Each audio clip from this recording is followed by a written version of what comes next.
সাঙ্গো নদীর আরেকটি ভিডিওতে আপনাদের স্বাগতম। বাংলাদেশের এই বিখ্যাত নদী, এই ট্রিপ আমাদের এক স্মরণীয় ট্রিপ, সেই অ্যাডভেঞ্চার আমাদের দারুণ অ্যাডভেঞ্চার।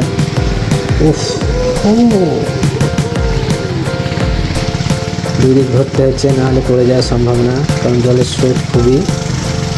তো এইভাবে আমাদের এই নদীর ট্রিপ চলছে। বাংলাদেশের অ্যাডভেঞ্চার কিন্তু এই থানচির এই নদীতে এবং এই থানচির পাহাড়ের মধ্যে দিয়েই কিন্তু সব থেকে বেশি অ্যাডভেঞ্চার পাওয়া যায়। তার কারণ এটা হচ্ছে আমাদের মানে ইন্ডিয়ার মতন পাহাড়, কারণ বাংলাদেশের পাহাড় বেশিরভাগই মাটি, কিন্তু এই থানচির পাহাড়গুলো শৈল পাথরের। সেই পাহাড়ের মধ্যে দিয়ে নদী, সেই নদীতেই আমাদের যাত্রা। সেই দেখো বন্ধুরা, মানে কি বলবো, এই অ্যাডভেঞ্চার, এই র ফিল নিজে খালি চোখে অনুভব না করলে সেই ফিলটা পাবে না। তো এক অভিজ্ঞতার মানে বলে বোঝাতে পারবো না কী ধরনের অভিজ্ঞতা। দুই পাশে পাহাড়, মিডিলে নদী, আর যে নৌকা যাচ্ছে সে নৌকা সরু লম্বা। এই সাঙ্গো নদীর রূপ কিন্তু ভিন্ন রকম। কোনো সময় দেখবো আমরা এই রকম নদীর পাড়ে চাষবাস করছে মানুষজন, এগুলো সম্ভবত এখানকার লোকাল মানুষজন। এগুলো এইসব লোকাল লোকগুলো এই নদীর পাড়েই চাষবাস করে।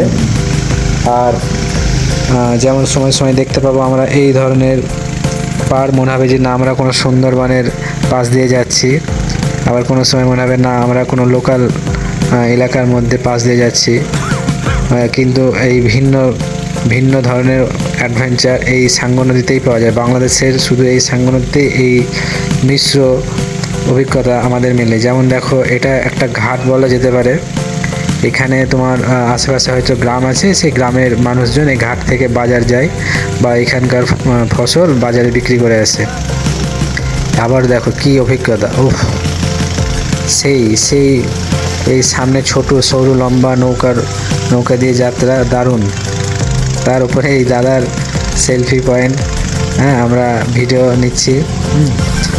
ইনি আমাদের বস। এই দাদার জন্যই আমার এই বাংলাদেশ সফর সম্পন্ন হচ্ছে।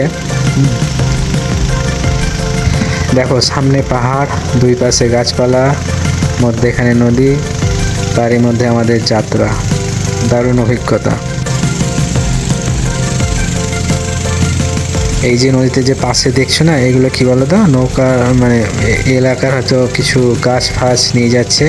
এইভাবে তারা আস্তে আস্তে এগুলো বাজারের দিকে নিয়ে যায়। মাঝে ভাই আমাদেরকে একটু ধরতে বললো, তার কারণ সামনে বাঁক আছে, আর এই যে সামনে যে লাঠিটা তুলে ধরে আছে না, এটা হচ্ছে অ্যান্টনা, মানে সামনে যদি কেউ থাকে সে স্লো করবে, তার কারণ এখানে ডবল নৌকা যাবে না। দেখো পড়ে যাওয়ারও সম্ভাবনা থাকে, কারণ পাথর থাকতে পারে। তো এই দেখো সামনে দেখা গেল, তো অ্যান্টনা নামিয়ে দিল। আর এই যে এবার বাম দিকে হাত দেখালো, মানে কি বাম দিকে যেতে হবে, বাম দিকে চাপতে বলছে। এইভাবেই নৌকার যাত্রা চলে প্রত্যেক দিন। আবারও সেই সুন্দর দৃশ্য আমাদের সামনে। আর এই যে অ্যান্টেনা তুলে রেখেছে, তার কারণ হচ্ছে সামনে মানে বাঁক আছে, যেখানে হয়তো দূরে নৌকা আসছে কেউ দেখা যাবে না। ওই কারণে এই মাঝি ভাই আমাদের অ্যান্টেনা তুলে রাখে। আর এই যে জল কিন্তু খুব বেশি নেই, মনে হচ্ছে যে অনেক জল, না জল কিন্তু নেই বেশি। হ্যাঁ, মানে নৌকাটা জাস্ট ডুবে থাকে। এইভাবেই আমাদের যাত্রা, নদীর যাত্রা, সাঙ্গো নদীর ট্রিপ। খুব সুন্দরই দেখো, দেখলে কেমন সাইড কাটাচ্ছে।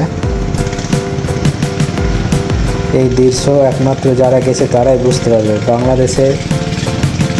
বাংলাদেশে খুব সুন্দর সুন্দর সিন এবং সুন্দর সুন্দর অ্যাডভেঞ্চার করার জায়গা আছে, অনেকে যায় না, তবে একবার গেলে বুঝে যাবে, তাকে নেশা লেগে যাবে। দেখো সাইডে পাথর, হ্যাঁ কি জলের স্রোত, তারই মধ্যে দিয়ে চলেছি আমরা। সামনে কি উঁচু পাহাড়, এগুলো কিন্তু সব পাথরের পাহাড়, দেখতে ভয়ঙ্কর সুন্দর, খালি চোখে না দেখলে বুঝতে পারবে না।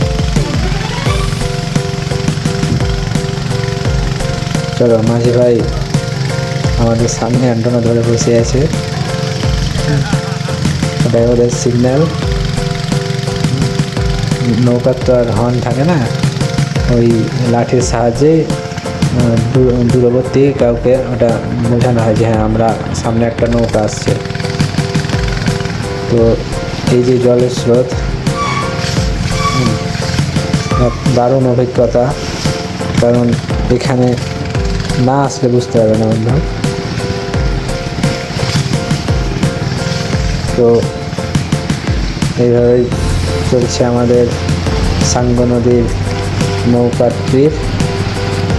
সাঙ্গো নদীতে একবার যদি যাও তো হ্যাঁ সারা জীবন মনে থাকবে, কারণ বাংলাদেশের এই ট্রিপটাই আমাকে মুগ্ধ করেছে। আমি ভারত থেকে এসেছি, তো শুধু মানে আমি ভাবতে পারিনি যে বাংলাদেশেও এইরকম সুন্দর পাহাড় থাকবে। তো এই পাহাড়ের মধ্যে দিয়েই যত সুন্দর নৌকা যাত্রা, আমরা এখানে একটু দাঁড়াবো, আবার যাব। চলো, দেখছো ওই সামনে একটা নৌকা আসছে, আর ওই দূরে পাহাড়ের কোলে কিন্তু মেঘ জমেছে। এই মেঘ কিন্তু কাছে থেকে দেখলে অমায়িক সুন্দর লাগে, মানে অসম্ভব সুন্দর। তবে দেখো, অনুভব করো, মানে মেঘ নিচে চলে এসছে। নদীতে যেমন জঙ্গলে ভর্তি, তেমন পাথরেও, মোটা মোটা পাথরেও ভর্তি। নদীর আশেপাশে প্রচুর গাছপালা। এই দেখো, নৌকাতে কিছু নিয়ে যাচ্ছে।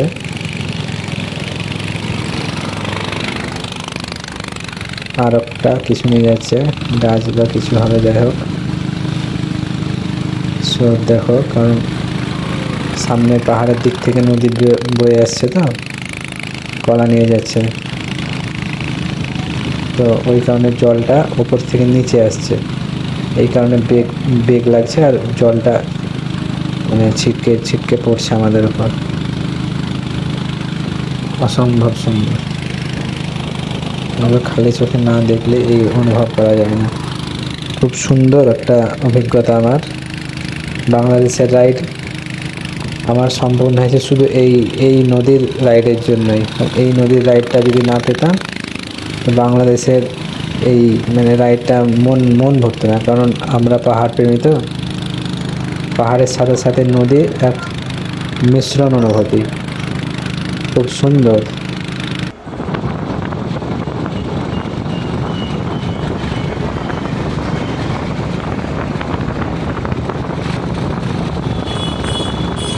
দেখো কি জল,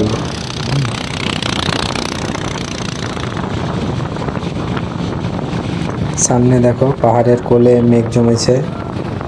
হ্যাঁ, খুব সুন্দর দৃশ্য। তখন আমরা ওই আগে যখন দেখলাম, তখন একটু দূরে, আমরা সামনের দিকে এগিয়ে যাচ্ছি, তো আস্তে আস্তে অনেকটা কাছে চলে আসছে।